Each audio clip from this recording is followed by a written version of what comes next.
3절부터 4절까지 말씀을 우리 한 목소리로 함께 읽도록 하겠습니다. 함께 읽겠습니다. 시작.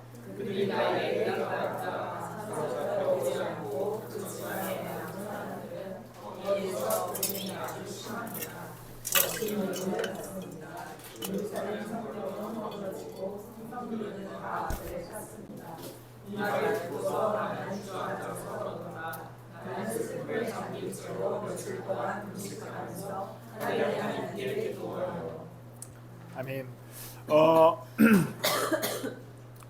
오늘 본문은 그냥 제 개인적인 이야기를 하면 제게는 너무나 특별한 본문입니다. 왜냐하면 제가 23살 군대를 갔다 와서 학생부 교사로 섬길 때 저희 사역자분들께서 제게 기회를 주셔서 설교 한번 해라 이렇게 해주셨어요. 제 인생의 첫 번째 설교, 제 김희중 목사의 역사의 첫 번째 설교의 본문이 이 본문이었습니다. 그때 아마 주영이가 고등학교 1학년이었을 거고, 생각해보니까 영화도 고등학교 3학년이었어서 그 자리에 있었을 수도 있겠다 이렇게 대충 생각을 해봤는데, 그러면서 말씀을 준비하면서 괜히 뭔가 기분이 이상했습니다. 이 첫 번째, 내 인생의 첫 번째 설교를 했던 본문을 그 뒤로 아마 이 본문을 가지고 설교를 했던 기억은 없는데 다시 할 수 있게 되니 기쁘다라는 마음으로 말씀을 준비했습니다. 오늘은 우리가 기도에 관해서 나누고 싶습니다. 제가 글도 한번 올렸지만 보통 우리는 위기 뒤에 기회가 온다, 이런 이야기를 자주 듣죠. 또 위기를 잘 헤쳐나가면 우리 가운데 기회가 올 거다. 근데 그 이야기가 때로는 좀 무책임한 게 위기를 극복하고 나서 기회가 왔어요. 근데 기회라는 것은 놓치기 쉽지 않습니까? 놓쳐버리고 나면 또 위기가 오는 거예요. 그러니까 이것을 계속해서 우리의 인생이 반복해 나갑니다. 위기를 만나고 기회를 얻고 또다시 위기를 만나고. 그런데 오늘 우리가 함께 나누고 싶은 이야기는 위기 가운데 어떻게 우리가 그리스도인으로서 기도하면서 하나님 앞에 나아갈 것인가에 관한 이야기입니다. 위기를 기도로 어떻게 극복해 나갈 것인가, 어떤 기도가 우리 가운데 필요한 것인가에 대해서 함께 좀 나눠보고자 합니다. 우리가 먼저 배경을 좀 살펴보면, 우리가 지난주까지 나눴던 학계 말씀은 1차 귀환, 그러니까 이스라엘 백성들이 바벨론으로 포로 잡혀가요. 이제 이 정도는 제가 매주 하니까 좀 아셔야 되죠. 바벨론으로 잡혀가서 3번에 걸쳐서 귀환합니다. 첫 번째 귀환은 스룹바벨이 함께하게 되고, 우리가 지난주까지 나눴던 학계가 이 시대 사람입니다. 그리고 두 번째 귀환을 하게 되는데 이때가 에스라, 우리가 알고 있는 에스라. 그리고 세 번째 귀환을 하게 됩니다. 이때까지 70년 정도가 흘러가요. 이때가 바로 느헤미야 때입니다. 학계 때는 귀환해서 성전의 기초를 놓고 성전을 세우는 데까지 완성합니다. 에스라 때는 물리적인 성전 재건을 하는 게 아니라 영적인 재건을 해요. 그래서 범죄하고 있는 집안들이 다 회개하는 그런 역사가 일어나요. 그리고 나서 3차 귀환 때는 느헤미야가 성전이 있으면 성전을 둘러쌀 성벽을 52일 동안 재건하는 이야기가 느헤미야의 이야기입니다. 그리고 오늘 본문은 이제 우리가 알고 있는 이제 느헤미야가 성벽을 재건하기 직전, 이스라엘 백성들과 함께 이스라엘로 돌아가기 전의 이야기를 다루고 있습니다. 느헤미야는 선지자였던 학계, 그리고 제사장이었던 에스라와는 다르게 그냥 페르시아 거의 2세처럼 페르시아 사람이었어요. 그래서 술 맡은 관원까지 올라갑니다. 지금으로 치면 그냥 왕 술 대신 마셔주는, 그러니까 조선시대에는 기미상궁 같은 게 있었잖아요. 그런 역할이었는데 그게 별거 아닌 게 아니라 당시에는 술 맡은 관원이 거의 총리급이었습니다. 왜냐하면 왕의 최측근, 함께 식사하며 왕의 이야기를 나눌 수 있는 사람이 바로 느헤미야였어요. 근데 이 느헤미야에게 오늘 문제가 생깁니다. 우리가 아까 함께 봤던 본문이었는데 느헤미야가 열심히 페르시아의 고관으로 일을 하고 있었는데 그의 가족이었던 하난이라고 하는 사람이 찾아옵니다. 그리고 나서 느헤미야가 자신의 동족 이스라엘 사람들이 어떻게 살고 있는지가 궁금한 거예요. 그래서 묻습니다. 우리 동족들 어떻게 살고 있습니까? 그러자 하나니가 대답하기를 사로잡혀 오지 않고 그 지방에 남은 사람들은 거기에서 고생이 아주 심합니다. 업신여김을 받았습니다. 예루살렘 성벽은 허물어졌고 성문들은 다 불탔습니다. 지금 아주 괴로운 상황에 대해서 이야기하게 됩니다. 느헤미야가 위기를 만나요. 이제 그의 개인적인 위기는 아니었지만 국가적 위기를 마주하게 됩니다. 그리고 나서 느헤미야는 4절부터 본문에 주저앉아서 울기 시작하고 금식하며 기도하기 시작합니다.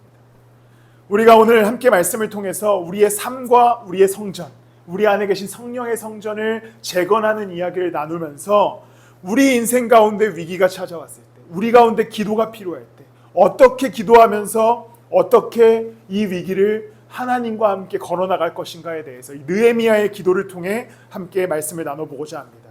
이제 5절부터는 이제 느헤미야의 기도문이 기록되게 돼요. 느헤미야의 기도의 특징을 첫 번째로 보면 그는 하나님의 뜻으로 기도를 돌이킵니다. 느헤미야가 이제 기도합니다. 5절에 하나님을 찬양하고 6절에 이렇게 기도합니다. 우리 함께 한 목소리를 읽도록 하겠습니다. 6절입니다. 시작. 이제 이 종이 밤낮 주님 앞에서 주님의 이스라엘 자손을 위하여 드리는 이 기도의 귀를 들으시고 살펴주십시오. 우리 이스라엘 자손이 주님을 완악한 죄를 지은 것을 자복합니다. 저와 저의 집안까지도 죄를 지었습니다. 그렇게 8절까지 쭉 죄에 대한 회개의 기도가 나오고 9절에 한 번 더 이런 기도가 나옵니다. 우리 같이 9절도 읽겠습니다. 시작.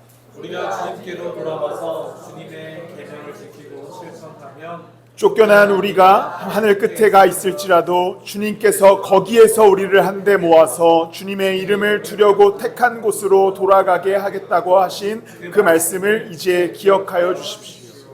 이제 느헤미야는 기도하기 시작합니다. 하나님, 우리 좀 도와주세요. 우리 백성들을 좀 건져주세요. 우리 좀 살려주세요.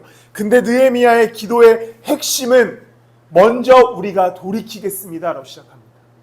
우리가 지금은 하나님을 멀리 떠나 있었지만 이제 하나님의 뜻으로 우리의 삶과 우리 국가 전체가 말씀으로 돌아가겠습니다. 그러니 우리를 건져주십시오. 그러니 우리를 도와주십시오라는 기도가 느헤미야의 기도의 특징입니다. 이제 주님의 말씀을 지키기 위해 우리의 인생을 돌이키겠습니다. 우리 국가의 방향성을 돌이키겠습니다. 그러니 이제 우리를 건져주십시오라고 하는 기도가 느헤미야의 기도입니다. 우리는 늘 하나님께 기도할 때 내 뜻을 구합니다. 하나님, 내 문제를 해결해 주시고 내 뜻을 이루어 주시고 내 목적을 이루어 주시고 내가 목표하고 있는 바를 이루어 주십시오라고 기도합니다. 기도의 주제가 늘 우리는 내가 돌이키겠다라는 기도보다 하나님 돌이켜 주십시오라는 기도가 많아요. 하나님, 내 삶이 어려우니까 이제 돌이키셔서 나를 좀 건져 주십시오. 하나님, 내가 지금 위기에 빠졌으니까 하나님 뜻보다 내 뜻을 일으켜 주십시오라고 기도할 때가 많습니다. 그런데 진짜 기도의 시작은 하나님, 나 이거 이뤄주세요가 아니라 하나님, 내가 하나님 뜻 안에 내 인생을 돌이키겠습니다. 내가 하나님 뜻에 나를 맞추겠습니다. 내가 지금 이 힘들고 어렵고 위기 같은 인생을 지나가지만 하나님, 내가 이제 하나님 뜻대로 살아가기 위해 이 위기 속에서도 부단히 애쓰겠습니다라고 하는 것이 진짜 기도가 돼야 됩니다. 하나님, 내가 이제 하나님의 말씀을 따라 살겠습니다. 그러니 이제 내 안에 역사하여 주십시오. 이것이 기도의 핵심이 돼야 되는 것이죠. 우리는 너무나 어릴 적부터 기도에 관해서 배울 때 항상 뭘 이뤄달라, 뭘 해달라, 이거 좀 해주세요, 뭐 이렇게 우리는 늘 기도해 왔습니다. 그런데 우리가 늘 놓치고 있었던 부분은 내 안에 역사하고 계시는 하나님의 계획, 나를 통해 일하고 계시는 하나님의 역사, 나와 함께 동행하고 계시는 예수 그리스도의 걸음에 대해서는 완전히 무시하고 있었던 거예요. 왜냐하면 내 뜻을 이루어야 되니까, 내 꿈을 이루어야 되니까, 내 당장의 목표와 목적을 이루어야 되기 때문에 나의 뜻에 하나님을 끼워 맞추려고 우리는 부단히 수없이 노력해왔습니다. 그러나 우리가 진짜 기도해야 하는 것은 내가 지금 힘들고 지치고 위기를 만났지만 하나님 뜻을 따라 걸어가겠습니다라고 하는 기도가 시작돼야 됩니다. 이게 진짜 기도의 시작입니다. 지금 이 어려운 나의 인생 가운데, 내 이 힘들고 지친 인생 가운데 여전히 나는 흔들리지 않고 하나님을 바라보겠습니다. 당신의 계획을 쫓아가겠습니다. 이런 기도가 우리의 인생 가운데 나오기 시작할 때 하나님의 역사가 우리 인생 가운데 이루어지기 시작할 것입니다. 느헤미야는 위기를 만나요. 슬피 울면서 옷을 찢으며 금식하기 시작합니다. 그리고서 하나님께 나아가서 하나님, 우리 강한 나라로 만들어주세요, 이런 기도로 시작하지 않습니다. 결과적으로 그런 기도가 이어지기 전에 느헤미야가 하는 기도는 우리가 하나님께 우리의 뜻을 돌리겠습니다. 우리의 목적을 바꾸겠습니다. 우리의 방향성을 하나님에게로 돌리겠습니다라고 하는 기도로부터 시작하는 것, 이게 우리의 모든 기도의 시작이 될 수 있어야 됩니다. 그리고 우리는 이것을 회개, 라고 이야기할 수 있습니다. 여러분들 어렸을 때 이거 해보신 적 있습니까? 기도의 5요소 해보셨습니까? 첫 번째로 몰라요 이거? 회개. 그래 맞아요. 회개. 감사인가? 순서가 중요하진 않죠. 근데 그래서 항상 어렸을 때 대표 기도를 가르칠 때 뭐 감사하고 회개하고 간구하고 그래서 결국 예수님의 이름 이렇게 5가지가 나오죠. 그런데 여기서 진짜 중요한 게 회개인 것이죠. 회개는 하나님의 뜻에서 멀리 떠났던 우리가 하나님께로 돌아오는 것이 회개인데, 우리가 기도할 때 여기서부터 시작해야 되는 것이죠. 하나님, 내가 지금 떠나 있는 나의 인생을 하나님께로 돌이키겠습니다. 내 인생의, 내 삶의 목적과 뜻을 하나님께로 돌이키겠습니다. 그러면 사실 우리의 수많은 기도 제목들이 바뀔 수밖에 없어요. 먼저 내 인생이 하나님께로 돌아가고 나서부터 기도하기 시작해야 되니까, 사실 우리가 알고 있었던 내 인생의 내 욕망을 실현하기 위한 기도 제목들이 하나 둘씩 제거되기 시작합니다. 그리고 나서 어떻게 시작돼요? 하나님, 내가 하나님께로 나의 인생과 내 삶과 내 목표와 내 시선을 돌립니다. 그리고 나서 이제 거기서부터 우리가 기도해 나가기 시작하는 거죠. 그러면 우리는 이제 하나님 뜻 안에서 나의 기도가 생성되어지고 기도하기 시작하고, 우리가 위기 가운데에도 우리의 기도의 제목들이 바뀌기 시작합니다. 하나님과의 가장 가까이 대화할 수 있는 행위가 기도라면 하나님과 친밀해져야죠. 우리는 저 멀리서 주야 주야 부르짖습니다. 하나님이랑 멀리 떨어져 있고 싶어요. 왜냐하면 하나님이 혹시나 내 인생에 개입하실까 봐 저 멀리서 하나님 나 좀 도와주세요, 하나님 나 좀 도와주세요, 이런 신앙을 살고 계시지 않으십니까? 진짜 기도는 하나님과 착 달라붙어서 그분과 함께 걸으며 그와 대화하는 것이죠. 하나님 뜻이 무엇입니까? 하나님의 이 역사가 무엇입니까? 하나님 내게 바라시는 인생이 무엇입니까? 이게 진짜 기도가 돼야지, 하나님은 저 멀리 있길 원하고 나는 내 인생 혼자 살면서 때로는 하나님이 좀 도와주셨으면 좋겠다, 계좌이체 정도 해주셨으면 좋겠다, 우리 이런 믿음으로 살아가고 있지 않습니까? 나 힘들 때 하나님 그냥 좀 쏴주셨으면 좋겠다, 얼마 쏴주시면 땡큐, 이런 신앙이 아니라 하나님은 우리와 함께 걷기 원하시기에 기도의 시작은 하나님과 함께 걸어가는 겁니다. 여러분들이 하나님의 자녀됨, 하나님과 동행하는 자라고 하는 사실을 잊지 마십시오.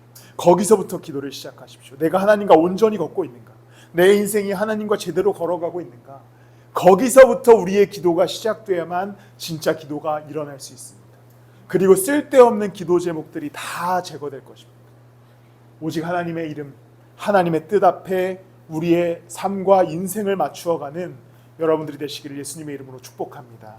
두 번째로 느헤미야의 기도를 보면 하나님의 말씀이 이루어지기를 바랍니다. 우리 아까도 본 9절 말씀을 제가 대신 읽겠습니다.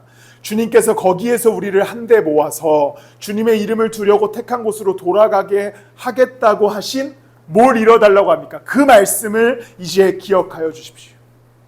느헤미야의 기도를 보면 이스라엘 백성들의 회복을 위해서 기도하는 게 맞습니다. 그런데 그 기도가 왜 일어납니까? 왜 그 기도를 합니까? 이게 하나님의 말씀이었기 때문이에요. 하나님의 말씀을 이제 우리의 민족과 우리의 역사와 우리의 인생 가운데 이루어 주십시오라는 기도입니다. 예수님께서 마태복음 6장에 주기도문을 가르치시죠. 주기도문에 어떻게 가르치십니까? 우리 함께 이 말씀을 너무나 잘 아는 구절을 읽도록 하겠습니다. 6장 10절입니다. 시작.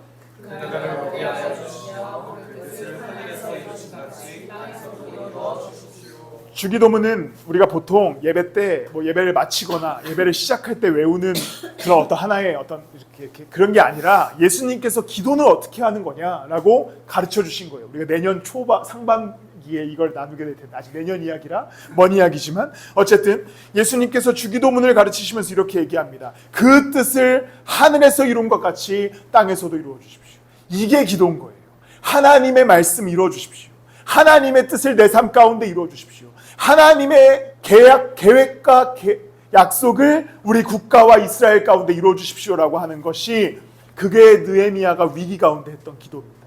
자신의 욕망과 자신의 생각과 자신의 가치관을 이뤄달라고 기도하는 것이 아니라, 이 피곤한 인생길 가운데 주님의 뜻을 이루어 주십시오. 그 말씀을 이루어 주십시오. 그분의 하나님의 계획을 내 인생 가운데 실현시켜달라고 기도하는 것, 하나님 나라를 이뤄달라고 기도하는 것이 우리의 고백이 될 수 있어야 됩니다. 느헤미야의 기도는 먼저는 회개, 하나님께로 우리의 인생을 돌이키겠습니다. 여기서부터 시작하고, 또 하나, 우리가 돌이킬 테니 하나님 나 돌이켰어요. 이제 내 뜻 이뤄주세요. 이렇게 기도하는 게 아니라 하나님 내가 돌이켰으니 이제 하나님의 뜻을 실현시켜 주십시오. 이렇게 기도가 이어지는 것이죠. 기도라고 하는 것은 주술적인 게 아니에요. 소나무 뽑으면 하나님께서 들어주시는 게 아니라고요. 하나님께서는 우리가 하나님께로 돌아가길 원하시고 우리가 회개하길 원하시고 하나님의 뜻을 구하길 원하시고 그 다음에 하나님의 뜻이 우리의 인생 가운데 이루어지게 해달라고 그 속도와 방향성을 두고 기도하는 것이 우리의 진짜 기도가 될 수 있어야 됩니다. 여러분들의 기도를 위기 가운데 제대로 점검해 보시길 바랍니다. 어떤 기도를 하고 있는가? 실질적으로 이스라엘의 문제는 성벽이 불탔고 이방 민족이 괴롭히고 민족들이 고통을 당하고 있었습니다. 위기가 찾아왔어요. 문제가 찾아왔습니다. 근데 그때 느헤미야의 기도는 하나님 그 말씀을 좀 이뤄주세요. 당신이 우리에게 약속하신 그 말씀, 그 계획을 이뤄주십시오라고 기도하면서 그 뒤에 그 뜻 안에서 성벽이 재건되고 이스라엘이 회복됩니다.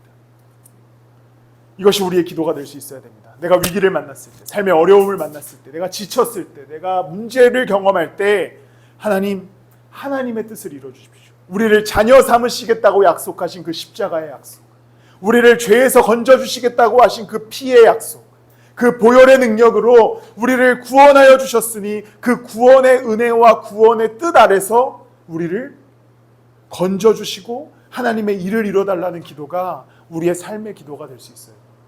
내 욕망이 기도 제목이 되는 것이 아니라 하나님의 뜻이 우리의 기도 제목이 되는 것.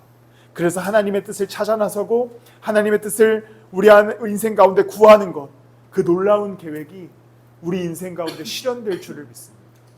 여러분들이 기도하실 때 항상 하나님을 온전히 구하십시오. 우리가 일주일간 기도하기로 했지요. 저는 아마도 또 주중에 하루 정도는 금식하며 기도하려고 합니다. 그런데 제가 기도하는 것은 하나님의 뜻이 우리 교회 이제 앞으로 나아갈 방향과 선택 가운데 있게 해달라는 기도. 그래서 하나님 온전히 예배 받으시고 하나님 홀로 영광 받으시고 하나님 홀로 찬양 받으실 그 교회의 결정이 있었으면 좋겠다. 이런 기도로 또 한 주간을 살아가려고 합니다. 여러분들의 인생 가운데 위기가 찾아오셨다면 이건 엄청난 담대함의 표현입니다. 보통 우리가 위기가 찾아왔을 때 기도하는 것, 이런 건 너무 쉬워요. 하나님 나 힘들어요. 나 죽겠어요. 나 어려워요. 나 문제를 만났어요. 이런 기도는 사실 쉽습니다. 그런데 진짜 믿음의 표현은 하나님 내가 위기를 만났는데 주님 뜻 이뤄주십시오. 이것은 차원이 다른 기도. 이것은 믿음의 차원이 다른 기도. 그리고서 주님의 뜻이 우리 삶 가운데 실현되고 그 안에 하나님의 위로와 평화가 있기를 기도할 때 그 기도의 응답과 그 기도의 방향은 우리가 생각한 것과는 너무나도 다르게 하나님의 뜻 안에서 이루어질 것입니다. 그렇게 기도하는 여러분들이 되시기를 예수 그리스도의 이름으로 축복합니다. 마지막으로 느헤미야는 문제가 해결될 때 기도합니다. 1장의 마지막이 되면 이제 느헤미야의 기도가 끝나고요. 2장이 시작됩니다. 느헤미야가 근데 기도를 마치고 금식을 했는데 당장 하나님의 응답이 없었어요. 그래서 표정이 매우 소위 나쁜 말로 표정이 좀 썩었나 봐요. 표정이 썩은 채로 옆에서 왕 술 따르는 거예요. 그러니까 왕이 이 아닥사스다 왕이 느헤미야를 봅니다. 표정이 구려요. 그래서 왕이 물어요. 느헤미야한테. 너 표정이 왜 그래? 너 표정이 왜 이렇게 얼굴에 수심이 가득하냐? 이렇게 물어봅니다. 보통 왕이었으면 야 얼굴 안 펴? 죽고 싶어? 왕 앞에서 지금 표정이 좋지 않은데 이렇게 했겠지만 아닥사스다 왕은 느헤미야를 굉장히 사랑했습니다. 그래서 그의 표정을 보고 물어봅니다. 무슨 문제가 있냐? 너 얼굴이 보기가 안 좋다. 무슨 문제가 있냐? 그러자 느헤미야가 대답해요. 우리 동족들이 이스라엘에서 고통당하고 있습니다. 그때 왕이 이렇게 묻습니다. 네가 바라는 것이 무엇이냐? 당시 세계의 패권을 갖고 있었던 페르시아의 왕이 느헤미야에게 이제 기회를 주는 거죠. 네가 원하는 게 뭐냐? 다 이뤄줄게. 하나님이 응답한 게 아니라 아닥사스다 왕이 응답합니다. 너가 원하는 게 뭐냐? 그때 느헤미야의 반응을 우리가 함께 보면 2장 4절 말씀입니다. 시작.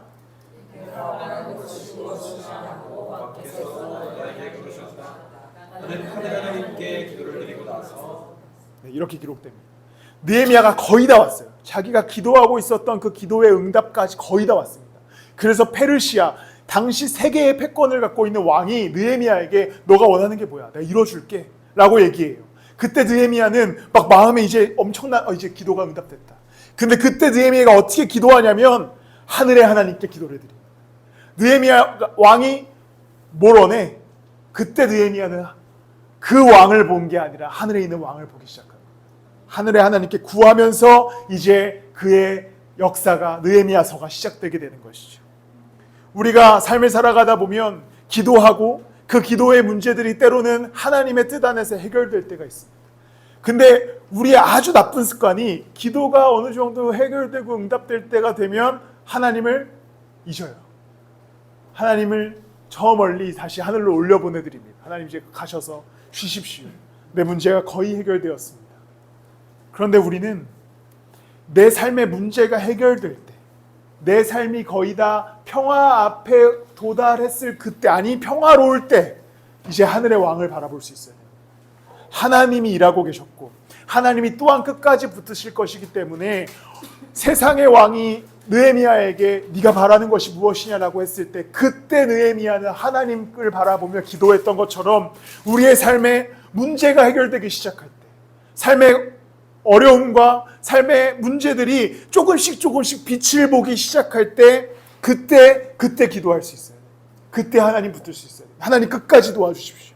하나님 우리의 인생을 끝까지 붙들어 주십시오. 하나님 내가 지금 위기가 거의 다 해결된 것 같지만 내가 이제 뭔가 평화를 찾을 것 같지만 주님 나는 연약하고 불쌍하니 나를 끝까지 붙잡아 달라는 기도가 우리의 인생 가운데 진짜 필요한 기도입니다. 오늘 2개의 라이트하우스 교회가 개척됐습니다. 라이트하우스 홍대, 네, 위치는 알려드릴 수 없고요. 라이트하우스 저 경남의 양산 2개의 교회가 오늘 30명의 분립 개척, 서울숲에서 분립된 30명과 라이트하우스 해운대에서 분립된 20명이 개척을 시작했습니다. 이제 어제 두 목사님께 이렇게 카톡을 보냈는데 이제 홍대 노원경 목사님, 우리 이제 라이트하우스 무브먼트 첫 여자 목사님이신데 노원경 목사님이 카톡이 오셨어요. 목사님 너무 떨립니다. 너무 긴장됩니다. 목사님도 그러셨습니까? 그래서 제가 어제 여기 세팅할 때였는데 어떻게 답할게요? 목사님 전 지금도 떨고 있습니다. 전 지금도 너무 두렵습니다. 목사님 힘내십시오. 저를 위해 기도해 주십시오. 그래서 이제 노원경 목사님께서는 그냥 농담인 줄 알고 넘어가셨지만 전 진심으로 매일 떨고 있습니다. 그러려고 노력하는 것이죠. 하나님은 끝까지 일하시는 분이기에 우리의 기도가 진짜 기도가 되려면 끝까지 기도해야 됩니다. 하나님의 뜻이 이루어지는 그 순간에도 이루어 가시는 모든 여정 속에 우리는 그분을 붙들고 기도할 수 있어야 되는 것이죠. 내 삶의 문제가 해결되기 시작할 때, 빛이 보이기 시작할 때, 아니 내 문제가 오히려 평탄하고 아무것도 없을 때에도 기도할 때 하나님의 뜻을 계속해서 우리의 삶 가운데 이루어가 주실 것입니다. 기도해야 됩니다. 힘들 때 당연히 기도해야 되고요. 그리고 우리 삶이 평안할 때도 기도해야 됩니다. 왜냐하면 하나님이 우리와 함께 하시기 때문이죠. 우리와 가장 친밀하신 하나님이 우리의 친구 되시기 때문이죠. 하나님이 저 멀리서 우리를 도움을 줄 때, 아까 말했듯이 계좌이체 해주시는 분이 아니라 옆에서 이렇게 해주시는 분이라면 우리는 늘 하나님과 함께 걸으면서 그분께 구하고 그분의 뜻을 구하고 우리의 삶을 돌이키고 그리고 그분의 역사가 일어나기를 바라고 역사가 일어날 때도 기도하는 이 동행이 있어야 됩니다. 성경에서 어떻게 기도하라고 합니까? 쉬지 말고 기도해라. 쉬지 말고. 쉬지 말고 기도하는 것이 물리적으로 가능합니까? 불가능하죠, 사실은. 우리는 계속해서 쉬지 말고 기도하는 건 사실 물리적으로 불가능해요. 그런데 우리가 예수 그리스도와 동행하는 측면에서 이건 가능해집니다. 쉬지 않고 우리가 그리스도와 동행하고 그분과 함께 삶을 살아내고 하나님의 말씀 안에 거하고 하나님과 대화하고 묻고 찾아가는 여정은 가능합니다. 그런 의미에서 우리에게 쉬지 말고 기도해라라고 말씀하시는 거죠. 기도해야 됩니다. 힘들 때 먼저 하나님의 뜻을 구함으로 기도하십시오. 위기를 만났을 때 하나님의 뜻이 우리의 인생 가운데 실현될 수 있도록 기도하십시오. 그리고 마지막으로 우리가 기회를 만났을 때, 문제가 해결될 때에도 하나님이 끝까지 우리의 인생을 책임져 달라는 기도로 나아가시는 여러분들이 되시길 축복합니다. 말씀을 마무리합니다. 우리는 기도해야 합니다. 너무나 우리가 신앙생활하면서 많이 들어온 이야기죠. 기도해야 된다. 기도해야 된다. 그런데 이 기도는 하나님의 뜻이 내 인생 가운데 이루어지게 해달라는 기도입니다. 내 삶의 뜻, 내가 원하고 바라는 삶이 하나님이 도구되어서 이루어지는 인생의 기도가 아니라 하나님이 계획하시고 원하고 바라시는 인생에 나의 인생이 돌이키어서 갈 수 있도록 기도하는 것. 이게 느헤미야의 진짜 기도였습니다. 맹목적으로 하나님께 나아가서 했던 기도가 아니라 하나님의 뜻이 우리의 삶의 가운데 뜻이 이루어지게 해달라는 기도. 예수님께서 우리에게 가르치신 것처럼 그러한 기도할 수 있는 우리가 되기를 소망합니다. 우리 제가 찬양하실 텐데요. 우리 아까 함께